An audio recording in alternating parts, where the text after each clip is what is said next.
A wise man once said, which, fun fact, directly translates to, I've somehow never played a Yakuza game till now.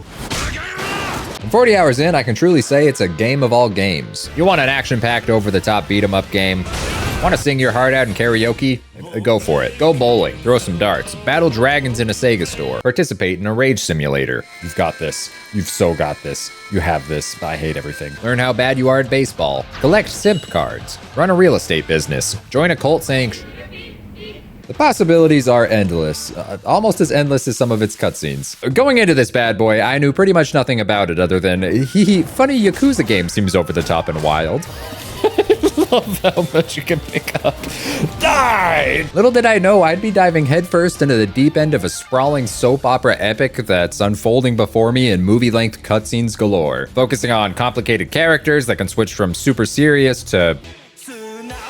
What the fuck? With the flip of a switch. So keep your pager on, stock up on absurd amounts of Mountain Dew, and relax because, you know, I want to go over my sprawling journey so far through the wonderfully wacky world of Yakuza 0.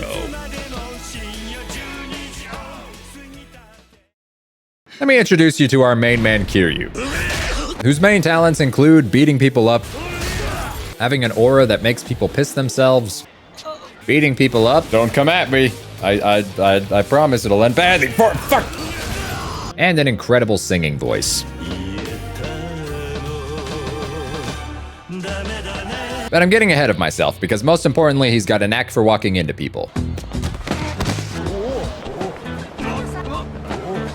He's also the kind of guy who knows the safest and most reliable way to sober up two drunk guys about to fight for the honor of the idol they're simping for is to... This is such overkill. They did nothing to us. So with some irreparable brain damage later, all's well that ends well, until a random old man shows up in an alley with the voice of an angel. What? Yeah, yes. And this guy tells Kiryu that the best way to get stronger is to invest in himself literally, which I can only assume means eating his money because I don't know where else it'd be going. And if you're questioning the logic of this, ask yourself, have you ever tried to eat your money? I didn't think so. Maybe if you did, you'd be able to dropkick people better. So let's get into the story. At the start of the game, Kiryu's a member of the Yakuza, and was supposed to just collect money from this guy. Well, turns out he's dead. Kiryu's like, "Nani? I couldn't have killed him. That's impossible." Which is a man who considers a vital step of sobering up a stranger includes smashing a bowling ball into their skull. I'm inclined to believe him. Nevertheless, killing a civilian is a big no-no, so when he reports to the big bosses at Yakuza Central, they're like, "Man, can't believe you shot that guy. Not cool, dude." "Nani? But I don't have a gun."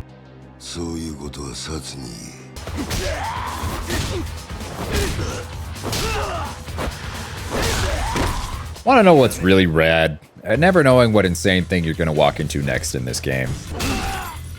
The man's dead. He's actually just dead. Like learning the trickster fighting style right after walking outside with the help of man. Or breaking into the guy's headquarters that you worked for to kick that guy in the face. To exhibit an aura so powerful that he forgets Kiryu's not bulletproof. Here's where I'm going to do my best to give the main rundown and conflict of this story. Yakuza 0 loves its cutscenes. Whenever the screen fades to black, it's a gamble whether or not you're going to watch a full television episode. So let me see if I can give you the gist. Basically, everyone and their dog is fighting over getting this gross little back alley lot that this guy died in. As you can tell from the signature mustache of superiority, this is the leader of the Dojima family, a big deal Yakuza boss who also wants kicking corner. So he sends his lieutenants to get it for him by promising them the captain's seat of Kazuma, Kiryu's adopted father and mentor, who's currently in prison. Kiryu, though, gets set up for murder with the whole kicking a guy in the face thing, so to protect Kazuma from blame and to take action to help Kazuma not lose his position, he decides to ask the Yakuza to expel him. You got all that? Great, because after a 10-minute cutscene broken up by, in my case, I kid you not, 20 seconds of gameplay, I got hit with another 10-minute and 49-second cutscene to get to the good stuff. Taking on an entire Yakuza base single-handedly, bare-handed, Kill Bill style. I've made deals with gods to be this powerful. Oh, they're not gonna let me keep my sofa, are they? Ah! I was not ready for these quick times. Get destroyed by a table! So is there any way to heal besides, healing items that I don't have? The answer to that question is a resounding no, and turns out this game's actually pretty hard on hard difficulty, so I left to go get powered up by the only thing that could possibly help me. A free smile and 14 smile burger combo meals stuffed in my pockets. Oh, man. The results speak for themselves. Never underestimate smile burgers. Oh, God. Ah, a sofa battle, is it? Our battle will be legendary. Take this. I'll just take this again. Damn it. There's one thing this game's taught me. It's that there's no stopping Kiryu when his fists come out. That and there's no such thing as overkill. Get swirled in a urinal, you filthy casual. Oh, ultimate kick! You sucked the whole time. Speaking of guys who kind of suck, this is Kuze, the kind of guy who wears glasses in a fist fight. The soundtrack's really good. Well, a swift kick to the chin can really do a lot. your grand reward for beating him and their entire base? 16 minutes of consecutive cutscenes, with one lost pinky, an expelled Kiryu, and a shady meeting with a real estate agent lands you in the path of a member of the club founded by Mr. X of individuals who somehow make a fedora look intimidating. A redditor. What will we do? That man just grew like 3 feet in 3 seconds just because I called him a redditor. I'm scared. And it only took another 3 seconds for him to assert his dominance over me and steal half my money. Essentially, this unit of a man with a weak chin is just aimlessly wandering around the map at all times. And like a Pokemon trainer, the worst thing you can do is walk in front of him, because if you do, he'll beat the hell out of you and leave your bank account emptier than an apology that begins with if. Take me out to the bowling. Take me out, I missed the ball.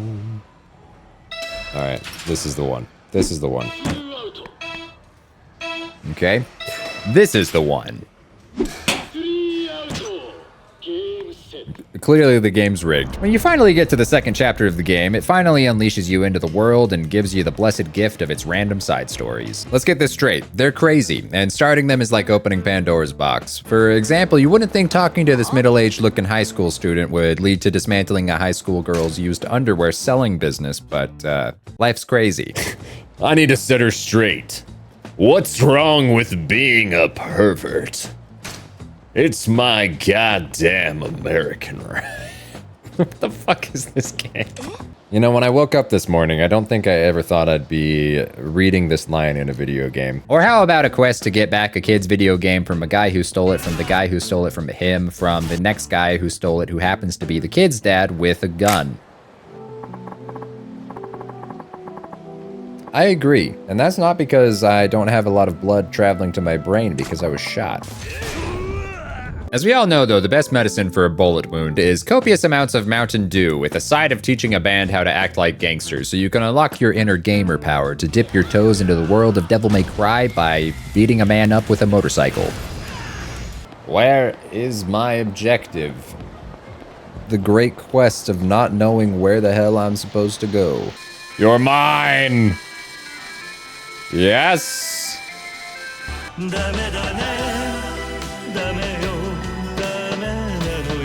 No! There is an ocean of minigames in Yakuza 0, which brings me to the question, how do you spend your downtime? Do you read, watch movies, maybe you play video games? It really wasn't, but thank you. I'm gonna die. Oh no. Maybe you go bowling, and if you're Kiryu, you go bowling while a woman checks you out because she's got a bowling form fetish. Miss. Damn. Wow, that was not good. Oh my god. She gets off on pool. I never had a chance. The point is, Kiryu's kind of a shenanigans magnet, and the ridiculousness of the side content means pretty much anything can happen when you wander into it, like posing as a producer in a television crew and proving your worth by punching their dishes. Which totally works until the guy you're posing as shows up, so naturally you beat them within an inch of their lives. That man just pulled a gigantic pole out of his ass. The anal stick is mine! You can help a guy buy a gun for his newspaper article and get challenged to a fist fight by a guy with a gun. Get searched by a police officer and show him your pocket tissues every single time. Help Bacchus, the man, deal with a bunch of hitmen that are lined up outside his alley that are trying to kill him one at a time.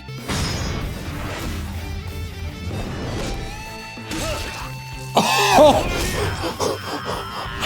You just made him eat nails! Dude, stay down after that. Oh my gosh. And in exchange, he'll impart invaluable knowledge, like the essence of face twisting. Hit him with an Optimus Prime. Give me your face. And of course, a side mission that I'll never forget till the day I die. How to train your dominatrix. Which of course involves role-playing as a masochist for her so that she can train to be a better dominatrix. And what better place to do this, you ask, than in a children's playground. We are awful human beings. That's what we are doing. We are being terrible humans. So Kiryu, like a man fresh out of an asylum, putting himself on Chris Hansen's watch list, says that she should use the kids watching as a way to, and I quote, enhance the session. I can't make this stuff up. This is what I'm talking about. Not in a million years could I have predicted that this would be on my screen when I was initially told to go investigate this guy's real estate business. Why did we gotta bring children into this? You being in the corner is a problem. Anyways, after that horror show, she invites you back to her dungeon for a reward. But not for what you think, sicko. It's much worse. You're forced to hide and watch her give a session to this guy squealing like a pig who, in not a horrible implication at all, gets called out for having an obsession with a girl his daughter's age before Kiryu gets caught and then used as an unwilling cuck to further this guy's humiliation fetish. Quest complete. Well done. You're a true gamer now. Oh, it's the fedora man. What a pussy. I am, all right? You're a scary man. You killed me in one shot last time. You know what? I have a sword this time, so I might have a chance. The craziest part about all that is that for me, that all took place in chapter 2 of 17 of this game.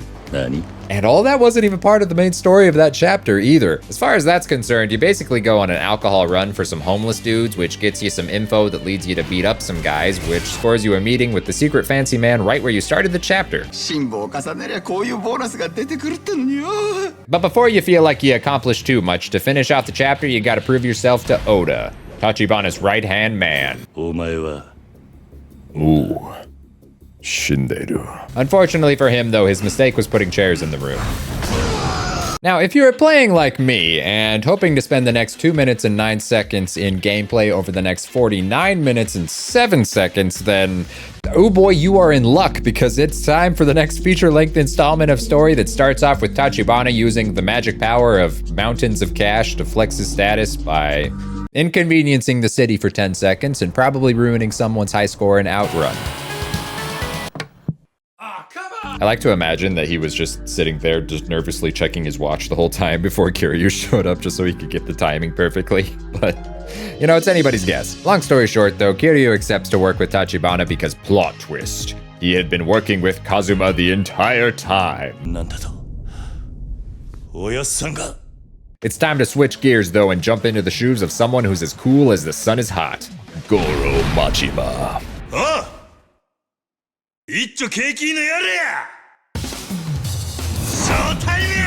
Dancing master, cabaret manager, punished Yakuza, baseball bat enjoyer, eye patch rocker, ponytail king, and amateur chiropractor. We just murdered him. Cracking necks. Non-fatally, of course. Now, I really like Majima's story. He's a complicated guy. He's currently being punished by the Yakuza by being forced to manage this cabaret and be their cash cow. Spent a few years being tortured by the Yakuza for his part in a massacre that his sworn brother, the type of guy to carry guns in his mouth, started. So when you jump into his story, he's living this double life of Yakuza and stand-up guy in order to serve his punishment and pay off his debt to rejoin his Yakuza boys. In order to keep his establishment at the top, though, it's time for incognito mode. His goal, to poach some hostesses from his rival cabaret. I'm way more curious about this. There it is. Yep, that's it's looking good. What the shit is that? I don't think you all realize I have a baseball bat. One day later, in an intermission of pretending to be a random girl's boyfriend and pressing her father so much in the process that he wants to date Goro instead, eventually lands him in a meeting with a deal that could possibly get him back in the Yakuza game. And to make things simple, their 11 minutes of dialogue basically boils down to, if you whack, murder, kill, and definitely assassinate, but especially murder Makoto Makimura, you can be Yakuza again. Sick. Cool. You got 2 days to get it done. And with that in mind, obviously Majima's next step on this time-sensitive assassination mission is to infiltrate a cult. Okay. Logic dictates that if a woman asks you to go undercover to rescue her daughter from a cult in a game like this, you just kind of do it. No questions asked. And if you're wondering, the best game plan to snap your daughter back to reality is a really great pun.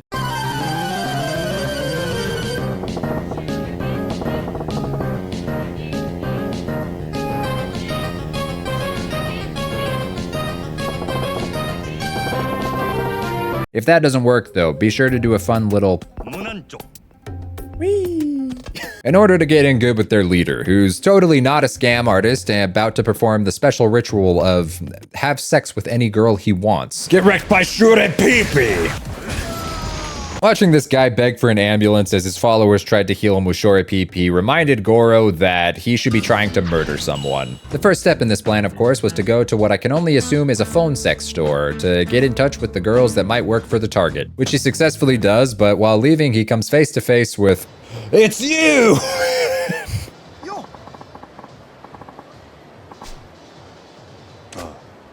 Did they just call that guy walking erection? What the fuck? What is happening? A vital step of assassinations is participating in a sugar daddy simulator. And this one involves a date with sushi, immense pain and suffering, and a purgatory-like existence that went on for far too long. Fun, baby, finally. Learning the intricacies of breakdancing in 3 seconds, a VIP suite in a club, and a dance battle with an emphasis on the battle part. All to get this girl working for the target to tell Majima where Makoto Makimura works. And in an ironic twist of fate, they work at a chiropractor's office. Showing up to this place though, I think it's time for a pop quiz. What would you do in a 16-minute scene of attempted murder? A. Decide to kill an innocent girl, but only stop once you realize she's blind. B. Get a massage from her. C. Fall asleep until the target shows up. Or D. Try to kill him with the best spins breakdancing has ever seen.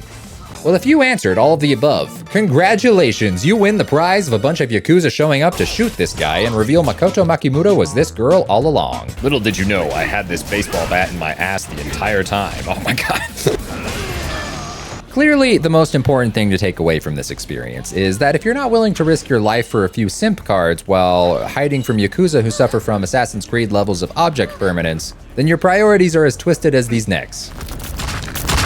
At the end of this huge stealth session, these guys show back up and are like, Give us the girl. There's no escape for you. Nothing you do can stop us from taking her. You're completely surrounded and we'll make sure you die slow. Whoa. You did not learn your lesson. I cast 7 months hospital. oh my god.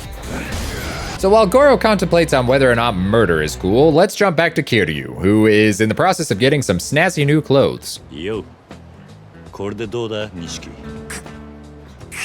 So jumping into chapter 5, Kiryu is becoming a proper business boy, and he stumbles into full control over his own personal real estate business, which definitely isn't an addictive managing minigame in disguise. Your door cannot refuse my offer of cash.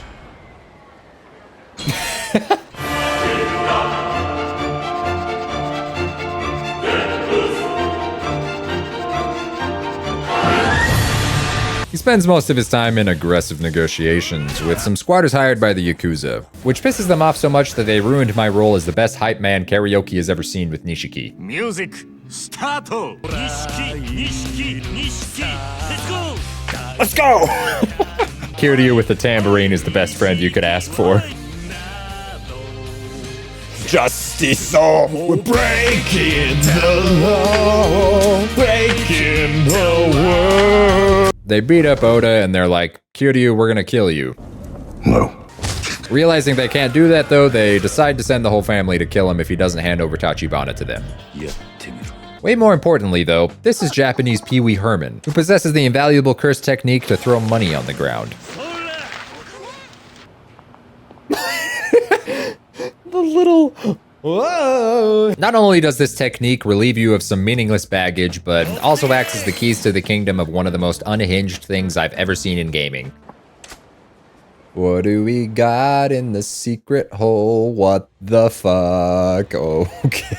That's right, it's the Japan Katfight Club, aka the secret underground gambling ring of busty cosplay girls beating each other up in a fighting pit. Gulp. Essentially, you bet on girls to win the tournament and watch intense anime battles based on, you guessed it, rock, paper, scissors. We're going with Momoko. This is so weird. It's fine. This is actually how I wanted to spend my day. No better way to do it, really. All right, Momoko, don't let me down. Bah! Oh my god! I'm the master of rock, paper, scissors. Whoa! She can jump to the sky! Momoko, let's go! Oh my...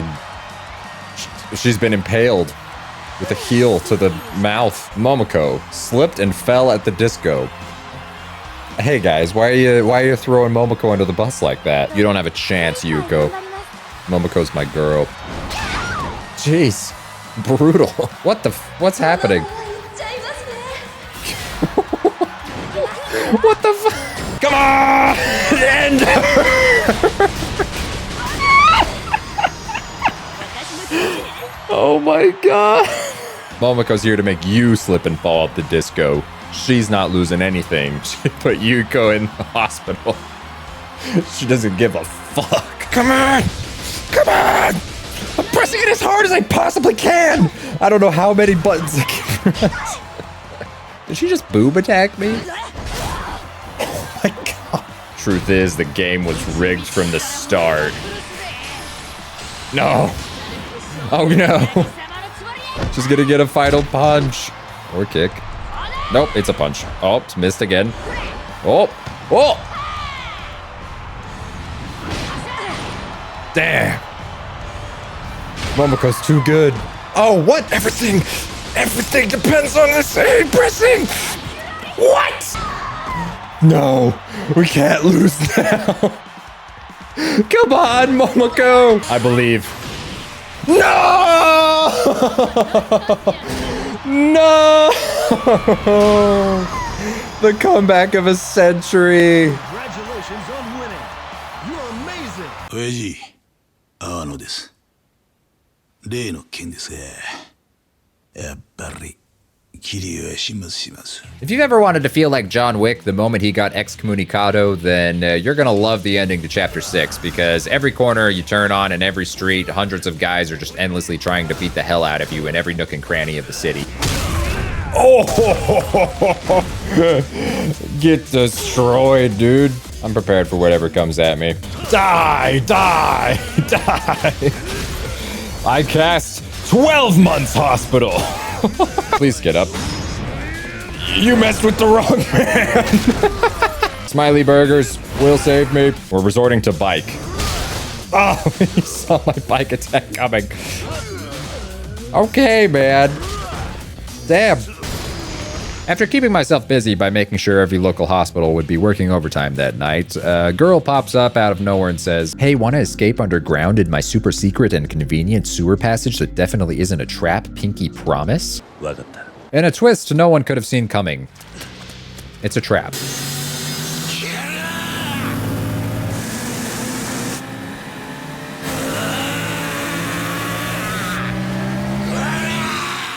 Fun fact, did you know Kiryu's bones are made of metal? That or his entire soul is 100% motivation. You fool, I know all about masochism now. Kuze pulls out the big guns of his final form by removing his glasses for a fight, but listen, it's common knowledge only one apex organism with a fedora can beat Kiryu, so he really never stood a chance. You're doomed. Oh my gosh. And then one sucker punch, he's like, die, die, die, die. Bop. After Purple Jacket Disco Boss with a tendency to shoot women to prove a point asks Kiryu to join him yet again. No.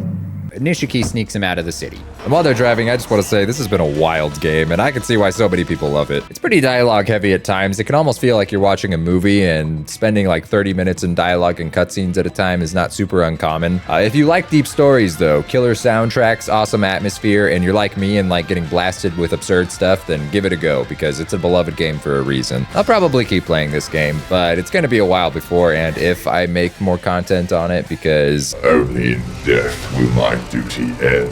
as soon as I can play Space Marine 2, because listen, I'm a huge 40k nerd, and I don't know if I've ever been more excited for a game, so it's gonna take a lot to drag me away from that thing. But who knows, I might come back to this series after a breather. Anything's possible. Like Nishiki deciding to take Kiryu out to the woods to shoot him. And then missing. You don't deserve my tambourine, Nishiki.